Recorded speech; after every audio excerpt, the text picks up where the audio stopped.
But I want to ask you about the break-even price. When it comes to oil, we often hear that Saudi Arabia is interested in keeping, say, a $90 price for oil globally in order to ensure that it can execute the many components of this ambitious Vision 2030 strategy.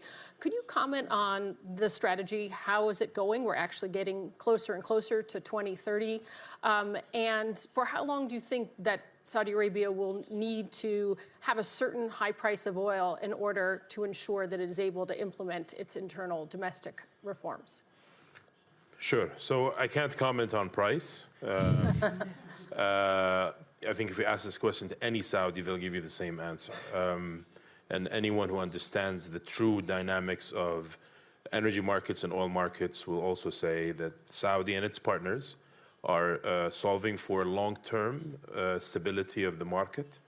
And that's what we've always done. And sometimes production cuts are necessary for us to get there.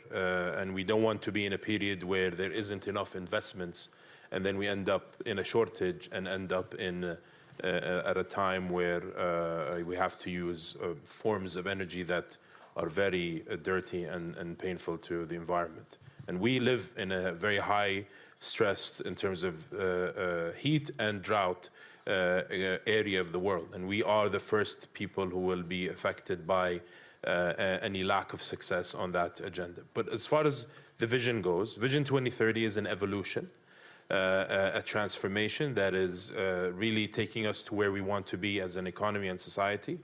We are at the midpoint. Since 2016, the Saudi's economy without oil has grown 20%, and that's faster than the EU and the US, which is at 10 and 14%. In 22, we recorded the fastest growth in terms of the G20 countries at 8.7%. The non-oil activities grew at 5.9%. And since then, every quarter, we are seeing the same momentum around 5, 6, more recently a little less because the levels in 22 were very high towards the end of 22. But we're witnessing more economic activity coming from new sectors. In the first half of 23, that was tourism. It grew at 130% over the year or year over year. And we forecast that in 24, we'll have a total growth of 4.4 and non-oil growth between 4.5 and 5%.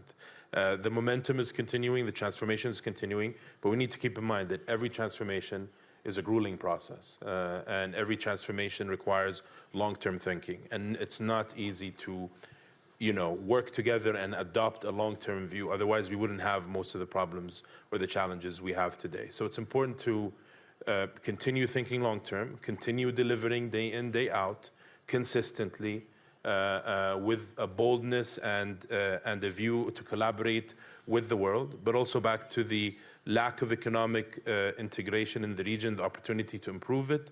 We need to also double down on that as a region. We in the GCC have been working towards that more firmly in the recent years. We recently signed 2 FTAs as a GCC and will continue to do so. And there's always a bright spot in the Middle East, even if there's challenges. More recently, I'd like to note the growth in VC funding in Saudi Arabia, which was the highest in MENA, and we were nowhere near the first 5 or 10 years ago. So whatever there's a challenge, there's another opportunity in this region, and I think the more economically integrated it is, the better. His Royal Highness said this in one of the FIIs in Riyadh. He said, soon the Middle East will become the new Europe, and I believe he meant in terms of economic integration. And we still have an opportunity to achieve that.